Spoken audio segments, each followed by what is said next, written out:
જ્ઞાનમંત્રી modern school યુટ્યુબમાં સમયા દક્ષાબેન ધોરણ 6 ની અંદર આપણે 12 પાઠ પૂર્ણ કરી ચૂક્યા છીએ. હવે આપણે પાઠ છે એ 13મો અહીંયા આપણે શરૂઆત કરીએ છીએ. એમાં આપણે 2 લેક્ચર ચાલી ગયા છે. 2 લેક્ચરની અંદર આપણે જે ભારતની ભૂપૃષ્ઠ આબોહવા, પછી વનસ્પતિ અને વન્યજીવો વિશે જે આપણે શીખ્યા એની વિશે આપણે આજે અહીંયા ચર્ચા કરી હતી. હવે આબોહવાની અંદર આપણે જે કંઈ શીખ્યા એની અંદર હવે આપણે અહીંયા એની પછીનો જે ટોપિક હતો એ ટોપિક આપણે લેવાનો છે. હવે તમે પહેલાં આપણે ભારતની પ્રાકૃતિક જે ભિન્નતાઓ છે એ વિશે જોયું હતું. એની પછી છે ભારતની આબોહવા. આબોહવાની અંદર આપણે કેટલું ઘણું બધું શીખી ગયા છીએ. તો આબોહવાની અંદર જે ભારતની વિશિષ્ટ આબોહવા છે એ વિશિષ્ટ આબોહવા આપણે અહીંયા જોવા મળે છે. તો ભારતની આબોહવાની અંદર અલગ અલગ જે ઋતુઓ હતી એ ઋતુઓ વિશે આપણે વાત કરી હતી. મુખ્ય ઋતુઓ 3 છે: શિયાળો, ઉનાળો અને ચોમાસું. પરંતુ સામાજિક વિજ્ઞાનની દ્રષ્ટિએ જોઈએ તો ઋતુઓના 4 વિભાગ પડે છે: શિયાળો, ઉનાળો, ચોમાસું અને ચોથી છે તો કે પાછા ફરતા મોસમી પવનો. એની અંદર શિયાળો, ઉનાળો અને ચોમાસું આ 4ની આપણે જે વિગતવાર ચર્ચા કરી હતી. પરંતુ પાછા ફરતા મોસમી પવનો એ ઋતુ આપણને કઈ રીતના બતાવે છે? તો શિયાળાની અંદર જે મહિના હતા એ મહિનાની અંદર ડિસેમ્બરથી ફેબ્રુઆરી તો કે ઠંડી ઋતુ એટલે કે શિયાળાના મહિના ગણાય છે. માર્ચથી મે સુધી તો કે ઉનાળાનો મહિનો, અને જૂનથી સપ્ટેમ્બર તો જૂનથી સપ્ટેમ્બર છે એ છે ચોમાસાની ઋતુ. તો મુખ્ય ઋતુની દ્રષ્ટિએ જોઈએ તો 4 મહિના વિભાજિત થયેલા છે. પરંતુ સામાજિક વિજ્ઞાનની દ્રષ્ટિએ જોઈએ તો 4 ઋતુ અને 4 ઋતુના 3 મહિના ડિવાઈડ કર્યા છે. તો ઓક્ટોબરથી નવેમ્બર જે ઋતુ ગણાય છે પાછા ફરતા મોસમી પવનો, એની અંદર શરદ ઋતુ અથવા નિવર્તન ઋતુ એવું કહેવામાં આવ્યું છે. તો આ પાછા ફરતા મોસમી પવનો એ શું છે એના વિશે આજે આપણે ચર્ચા કરવાની છે. તો કે આ ઋતુના પવનો છે એ જમીનની પરથી સમુદ્ર તરફ પાછા ફરે છે. જો જમીનની એટલે કે ધરતી ઉપર જે કંઈ પરિવર્તન થાય છે એ પરિવર્તનને લઈને એ સમુદ્ર તરફ પાછા ફરે છે. આ પરિસ્થિતિ ચોમાસાથી તદ્દન વિપરીત જોવા મળે છે. અને આ જે પરિસ્થિતિ છે એ ઉત્તર અને પૂર્વ દિશા તરફ જમીન પરથી વાતા હોવાથી તે સૂકા પવનો હોય છે. અને આ સૂકા પવનો છે એ જે પહેલાં જે શરૂઆત થાય છે એ શરૂઆતની અંદર ઘણું બધું નુકસાનકારક પણ જોવા મળે છે. આ પાછા ફરતા મોસમી પવનો છે એ ક્યાંક હોનારત, ક્યાંક અતિવૃષ્ટિ અને ક્યાંક છે વરસાદ બિલકુલ પણ પડવા દેતા નથી. આ દિવસોની અંદર આકાશ છે એ વાદળોથી છવાયેલું રહે છે અને ક્યાંક વાદળો વિનાનું સ્વચ્છ પણ દેખાય છે. તાપમાન આ ઋતુની અંદર ઠીક જોવા મળે છે કે બહુ ગરમી નહીં, બહુ ઠંડી નહીં અને બહુ ભેજવાળું પણ નહીં. આ 3 ઋતુનું મિશ્રણ ઋતુ હોવાથી આ 3 વાતાવરણ છે એ સમપ્રમાણમાં રહે છે. લોકોના આરોગ્ય ઉપર વિપરીત અસર જોવા મળે છે. જે આ ઋતુની અંદર લોકોનું આરોગ્ય છે એ આરોગ્યની અસર વધુ પડતી જોવા મળે છે. ઓક્ટોબર પૂરો થતાં ધીમે ધીમે તાપમાનમાં ઘટાડો થાય છે અને આ જ ઘટાડો નવેમ્બરથી વહેલી સવારે પાછી ઠંડીની અનુભવાય છે. એટલે કે નવેમ્બર મહિનાની અંદર જે ધીરે ધીરે ઠંડીની શરૂઆત થઈ જાય છે. પરંતુ બંગાળના ઉપસાગર ઉપરથી જે પવનો પાછા ફરતા હોય છે એ પવનો કેવા હોય છે? ભેજવાળા. અને આ જ પવનો ભારતના પૂર્વ કિનારે આવેલા તમિલનાડુ અને આંધ્રપ્રદેશમાં તે દિવસોમાં વધારે વરસાદ આપે છે. ભારતની આબોહવાની અંદર આ સ્પષ્ટ ઋતુઓ જોવા મળે છે.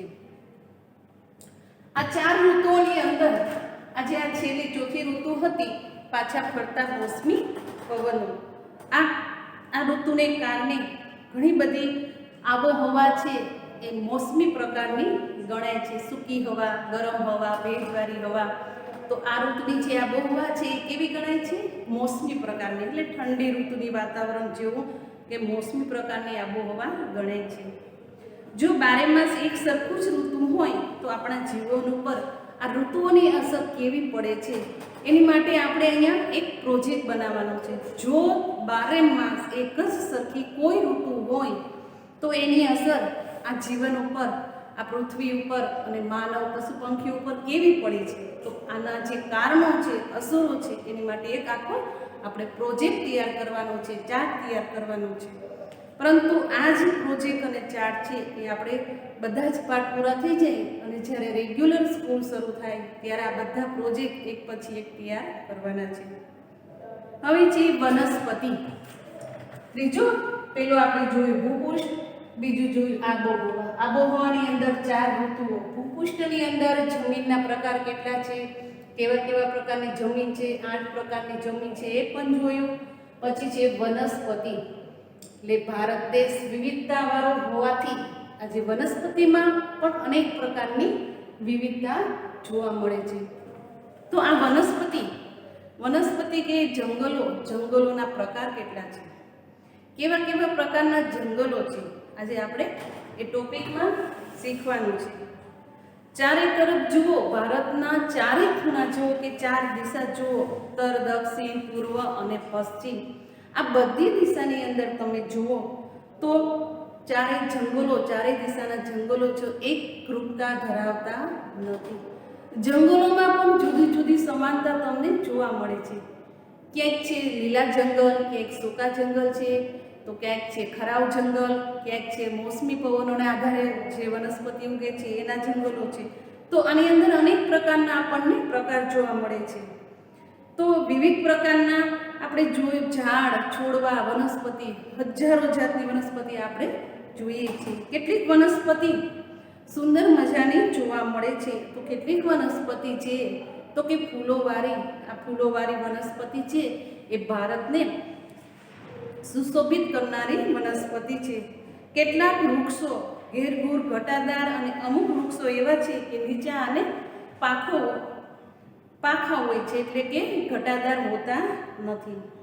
વનસ્પતિ એક પ્રદેશ કરતાં બીજા પ્રદેશની અલગ અલગ જોવા મળે છે. જો ગુજરાત રાજ્યની અંદર અમુક પ્રકારની જે વનસ્પતિ છે, મેં વાત કરી હતી ને કે ગુજરાતમાં જે ખેતી પાક ઉત્પાદન થાય છે એ જ ખેતી પાક દરેક રાજ્યમાં એક સરખો જોવા મળતો નથી, કારણ કે ત્યાં જમીનનો પ્રકાર, હવા, ભેજવાળું વાતાવરણ, પાણી આ બધું અનુકૂળ પડતું હોતું નથી. 3માંથી એક વસ્તુ તો ખૂટતી જ હોય છે. એટલે દરેક રાજ્યના જેમ પાકની ઉત્પાદનની જે વ્યવસ્થા છે એ અલગ અલગ જોવા મળે છે, એમ રાજ્યની અંદર વનસ્પતિ છે એ અમુક જે વનસ્પતિ છે ગુજરાતમાં થાય છે, અમુક વનસ્પતિ છે રાજસ્થાનમાં, જે ઉત્તર હિમાલય છે ત્યાં અમુક જે વનસ્પતિ છે એ વનસ્પતિ દરેક રાજ્યમાં થતી નથી.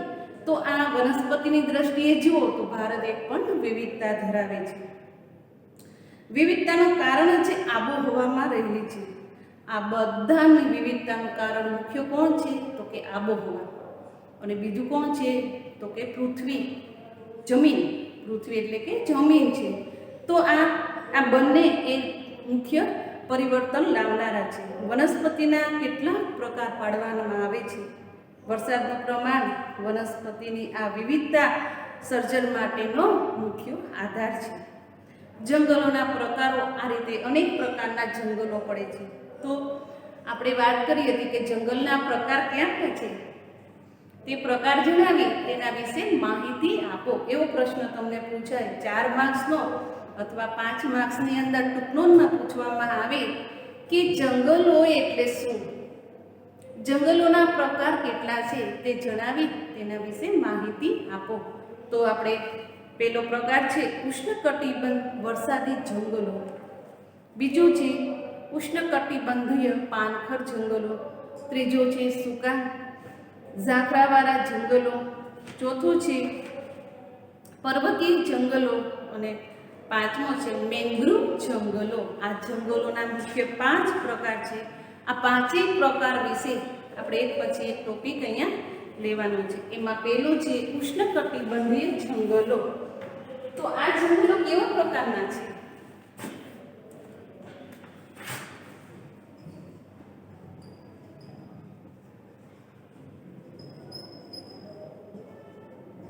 એમાં પહેલું છે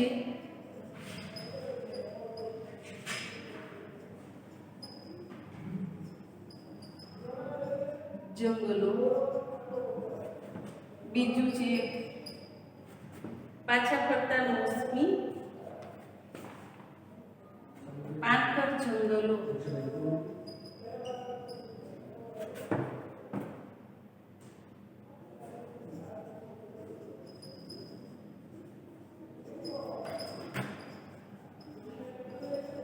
પાનખર જંગલો, અને ત્રીજું છે સૂકા મોસમી પવનો.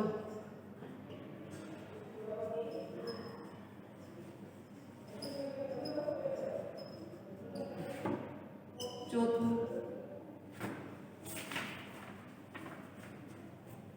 મેંગ્રુવ જંગલો,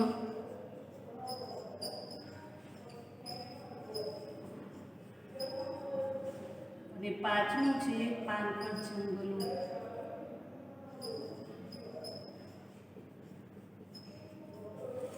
આ 5 પ્રકાર પડે છે જંગલના. આ 5 પ્રકાર છે એ અલગ અલગ રીતે જોવા મળે છે. એમાં પહેલું છે ઉષ્ણકટિબંધીય જંગલો. આ જંગલો વિશે આજે આપણે માહિતી લેશું. તો કે પેલા જંગલની જમીન કેવી છે, આબોહવામાન કેવું છે, તેની હવા કેવી છે, અને આ ત્રણેય એક સરખું હોવા છતાં ત્યાં વનસ્પતિ કેવા કેવા પ્રકારની થાય છે એ વિશે આજે શીખવાનું છે.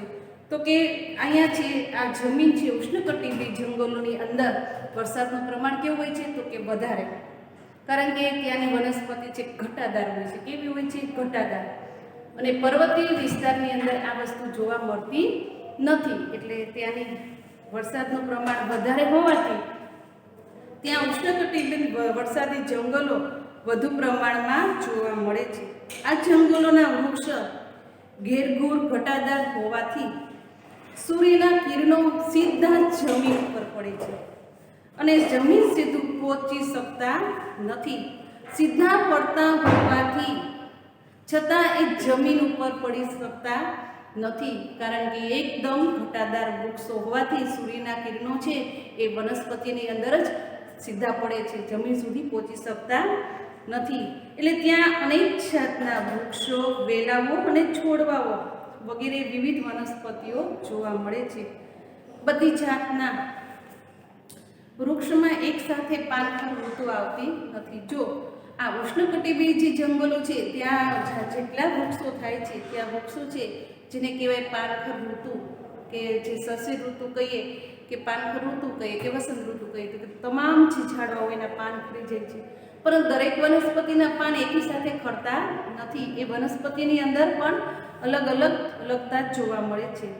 વર્ષભર અલગ સમયે આવતી હોવાથી તે હંમેશા લીલાછમ જ રહે છે. જો ત્યાંની વનસ્પતિ છે એની અંદર વર્ષની એક જ વાર પાનખર ઋતુ આવે છે. એમાંય તે બધા જ જે વૃક્ષો છે એની પાનખર ઋતુમાં બધા પાન ખરી જતા નથી.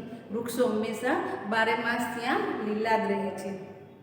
આ પ્રકારના જંગલો પશ્ચિમ ઘાટના કિનારાના તરફના ડોળાઓમાં પઠ્ઠી રૂપે અને અંદમાન નિકોબાર ટાપુઓથી અને ઉત્તર પૂર્વ ભારતની અંદર કેટલાક ભાગોમાં આવેલા હોવાથી ત્યાં વનસ્પતિનો પ્રકાર છે, વનસ્પતિ જે જોવા મળે છે તે અલગ અલગ જોવા મળે છે. એમાં મુખ્ય વનસ્પતિ છે મોહગની, રોઝવુડ, નેતર વગેરે વૃક્ષો જોવા મળે છે. આપણે વાત કરી હતી ને કે 4 દિશા હોવા છતાં ચારેય દિશાની અંદર વનસ્પતિ અલગ અલગ જોવા મળે છે. તો ઉત્તર દિશાની અંદર પર્વતીય જે વિસ્તાર આવેલો અને પાણીની છૂટછાટ હોવાથી ત્યાંની વનસ્પતિ મુખ્ય કઈ કઈ છે? રોઝવુડ, મોહગની અને નેતર. આ ત્રણેય વનસ્પતિ એવી છે કે ફર્નિચર માટે તે ખૂબ જ લાકડું પ્રખ્યાત છે અને આ લાકડું છે એ પણ મોંઘામાં મોંઘું અત્યારે મળે છે. હવે બીજું છે ઉષ્ણકટિબંધીય પાનખર જંગલો. આ જંગલો છે એ ભારતમાં ઘણા મોટા ભાગના જોવા મળે છે. આ જંગલો ઓછા ઘટાદાર હોય છે.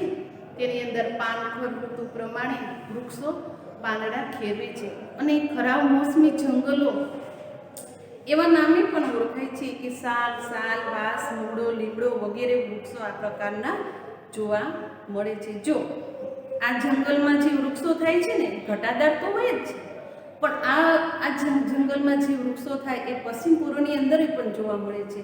તો આ 5 વૃક્ષો છે, સાગ, સાલ, વાંસ, મહુડો અને લીમડો, આ પાંચેય જે ઝાડ છે આપણે વનસ્પતિ છે એ ઔષધ તરીકે અને કિંમતી લાકડા તરીકે પણ ઉપયોગી છે. તમને પૂછવામાં આવે કે પાનખર જંગલોના એટલે શું અને પાનખર જંગલના કોઈ પણ 2 ઉદાહરણ આપો. ઉપરે તમને એક પ્રશ્ન પૂછે કે ઉષ્ણકટિબંધીય જંગલો એટલે શું, તે કયા પ્રકારના વૃક્ષો જોવા મળે છે તેના ઉદાહરણ આપી સમજાવો. તમને 2 માર્ક્સમાં પૂછાય યા 1 માર્ક્સમાં પણ પૂછી શકે. હવે ત્રીજું છે સૂકા ઝાકરાવાળા જંગલો. તો આની અંદર તો કે રણિયા વિસ્તાર જોવા મળે છે. કેવું કે ત્યાં વરસાદ પણ ઓછો, જમીન છે એ કાપવાળી જોવા મળતી નથી, એટલે ત્યાં વૃક્ષો થાય છે એ વૃક્ષો કેવા હોય છે? સૂકા અને ઝાકરાવાળા. આ પ્રકારના જંગલો ઓછા વરસાદના પ્રદેશોમાં જોવા મળે છે. વાત કરીને ત્યાં વર્ષનો સૌથી ઓછામાં ઓછો વરસાદની જે નોંધણી થઈ હોય એવી જગ્યાએ આ વૃક્ષો જોવા મળે છે. એટલે વૃક્ષોને પૂરતું જમીનમાંથી પોષણ ન મળ્યું હોય, પાણી ન મળ્યું હોય, એટલે આ વૃક્ષો ઉગી તો જાય છે પણ કેવા હોય છે? સૂકા, અને ટૂંક સમય માટે એ સુકાઈ પણ જાય છે. આ વૃક્ષોની અંદર જુઓ તો ઝાઝા ભાગના વૃક્ષો કેવા થાય છે? કાંટા. થોર, ખેર, ખીચડો, બાવળ, બોરડી વગેરે આ મુખ્ય છે. તમને પ્રશ્ન પૂછે કે સૂકા ઝાકરાવાળા જંગલો કઈ વિસ્તારની અંદર આવેલા છે, કઈ દિશામાં આવેલા છે અને તે મુખ્ય કયા વૃક્ષો જોવા મળે છે તેના ઉદાહરણ આપો. તો તમારે આ 5 જે ઉદાહરણ છે એમાંથી કોઈ પણ 3 ઉદાહરણ તમારે દેવાના છે. કયા રાજ્યમાં પણ થાય છે એવું પણ તમને પૂછશે. તો કે રાજસ્થાન, હરિયાણા અને પશ્ચિમ ઘાટના જે પૂર્વી ઢોળા ઉપર આ વનસ્પતિ જોવા મળે છે અને ગુજરાતના કચ્છના રણ વિસ્તારમાં આ વનસ્પતિ જોવા મળે છે. તમને નીચે એક ભારતનો કુદરતી જે નકશો છે, એમાં કુદરતી નકશાની અંદર તમને ભૂપૃષ્ઠને આબોહવા નથી દર્શાવી, ફક્ત વનસ્પતિનો જ આપ્યું છે. જો નીચે કે વનસ્પતિ કયા રાજ્યમાં થાય છે એ વિશેનો આ નકશો તમને આપ્યો છે. જો કોઈ નામ નથી દર્શાવ્યા નકશાની અંદર, ખાલી તમારે સંકેત આપીને જ કીધું છે કે આ સંકેત છે, એ સંકેત ઉપર નિશાનીમાં કયા પ્રકારના જંગલો જોવા મળે છે. તો એમાં તમને શેડ આપીને આપ્યું છે. જો હિમાલય ઉત્તર પ્રદેશની અંદર છે, એકદમ બોટલ ગ્રીન છે, એની અંદર તમે ઘટાદાર વૃક્ષો છે એ વિશે વાત કરી છે. નીચે જો રાજસ્થાનની બાજુ, તો રાજસ્થાન છે કેવો છે? પર્વતીય વિસ્તાર અને રણ વિસ્તાર દેખાય છે. એટલે આ રાજસ્થાનની અંદર ઓછા સૂકા ઝાકરાવાળા જે જંગલો છે એની નિશાની આપી છે.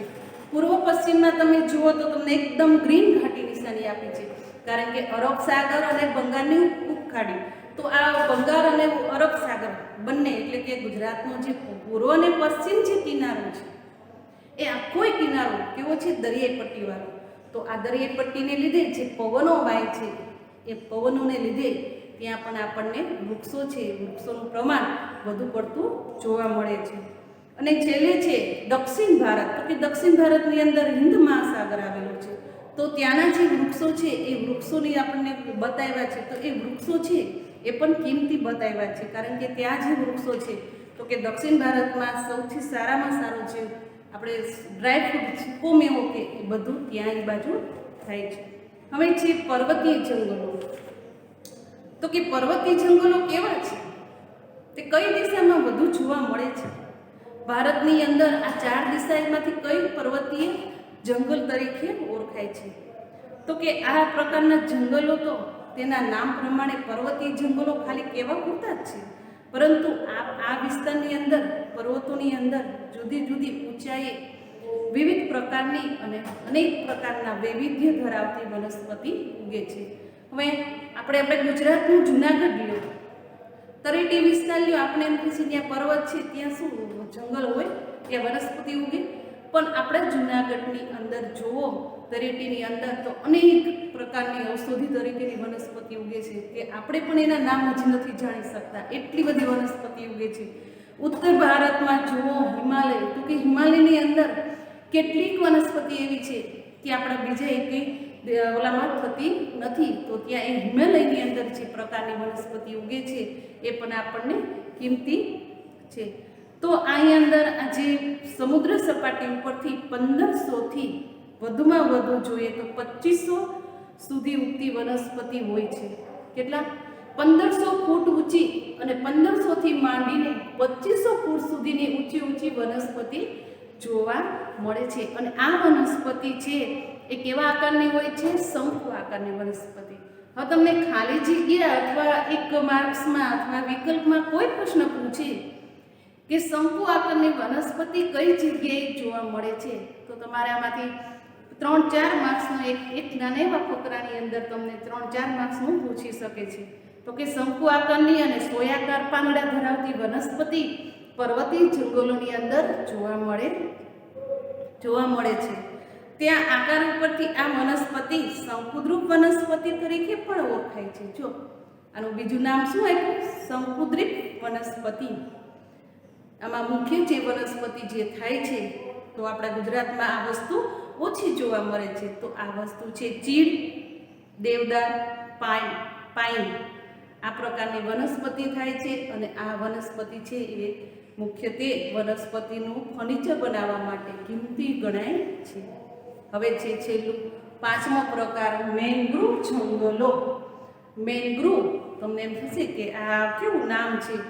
તો આ જંગલો છે એ સમુદ્રની જ્યારે ભરતી ઓટ આવે છે, આ ભરતી ઓટની અંદર ખારા પાણીની અંદર ભરતી આવે અને ઓટ જાય, ઓટ અને ભરતી બંનેની જે પ્રક્રિયા થાય છે અને એ બંનેની પ્રક્રિયા વચ્ચે જે ખારાશ દરિયા કિનારે ખારાશ જે રહી જાય છે અને એ ખારાશની અંદર જે વનસ્પતિ ઉગે છે એ વનસ્પતિને મેંગ્રુવ વનસ્પતિ તરીકે ઓળખાવવામાં આવે છે અથવા મેંગ્રુવ જંગલો તરીકે ઓળખાવવામાં આવે છે. આ પ્રકારની વનસ્પતિ કોઈ નદી કિનારે અથવા કોઈ તળાવ અથવા કોઈ ગામડાની અંદર જોવા મળતી નથી. આ વનસ્પતિ ફક્ત દરિયા કિનારેની પટ્ટીના કિનારે જોવા મળે છે. તો કે પશ્ચિમ બંગાળ, ગુજરાત, અંદમાન નિકોબારના ટાપુઓ વગેરેના સમુદ્ર ઉપર આવેલી આ વનસ્પતિ છે. કે આપણે વાત કરી હતી ને કે આપણે 2 ટાપુ છે, અંદમાન અને નિકોબાર, અને બીજું છે લક્ષદ્વીપ ટાપુ. અને ગુજરાતનો દરિયો કિનારો જે 1600 કિલોમીટરની ફૂટપટ્ટી ઉપર આવેલો છે. આ તમામ પટ્ટી ઉપર આ પ્રકારની વનસ્પતિ આપણને જોવા મળે છે. આ બધી વનસ્પતિ કેવી છે? એને કોઈ પાણી પીવડાવવાનું હોતું નથી. કોઈ નદીઓમાંથી સિંચાઈ કરીને કે કોઈ વ્યક્તિ એને પાણી પીવડાવવા જતી નથી.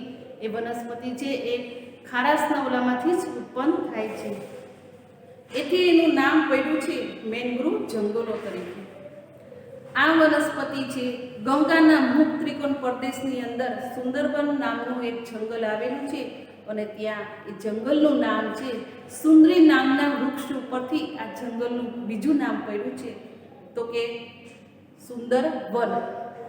ગુજરાતના દરિયા કિનારે આ પ્રકારના જંગલોમાં ચેરના વૃક્ષો પણ જોવા મળે છે. આપણા ગુજરાતની અંદર ઘણી જગ્યાએ આ ચેરના વૃક્ષો પણ આપણે જોઈ શકાય છે, જેનો ઉપયોગ સ્થાનિક લોકો બર્તન તરીકે પણ કરે છે.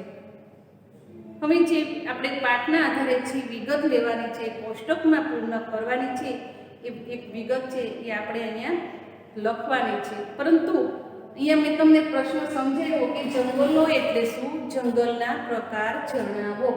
તો 5 પ્રકાર છે: ઉષ્ણકટિબંધીય જંગલો, ઉષ્ણકટિબંધીય પાનખર જંગલો, સૂકા મોસમી પવનો, મેંગ્રુવ જંગલો અને પાનખર જંગલો. આની અંદર આ પાસેની અંદર કયા કયા પ્રકારના વૃક્ષો થાય છે એની આપણે અહીંયા યાદી લખવાની છે. 3 કોષ્ટક તમને આપ્યા છે. 3 કોષ્ટકની અંદર મેં હમણાં ઉદાહરણ તરીકે બધામાં જે વૃક્ષો થાય છે એની યાદી આપી છે એ આપણે અહીંયા લખવાના છે. હવે ભારતની અંદર આ બધા જંગલો આવેલા છે તો આ જંગલોનું મહત્વ કેવું છે? ભારતની અંદર અલગ અલગ પ્રકારના જંગલો આવેલા છે અને આ જંગલો ભારતને કેટલી દ્રષ્ટિએ મહત્વ આપે છે અથવા કેટલીક દ્રષ્ટિએ મહત્વ ધરાવે છે તે હવે આપણે જોવાનું છે. પરંતુ હવે પછીના ટોપિકની અંદર આપણે જંગલોનું મહત્વ છે એ આપણે વિગતવાર સમજશું, કારણ કે એ ટોપિક છે એ બહુ જ મોટો છે. એટલે હવે આપણે આ સમય ઓછો હોવાથી ટોપિક પૂરો થાય એમ નથી. એટલે હવે પછીનો જ્યારે ટોપિક આવે ત્યારે આપણે ભારતનું જંગલોનું મહત્વ એ કઈ કઈ રીતે ઉપયોગી છે. અસ્તુ.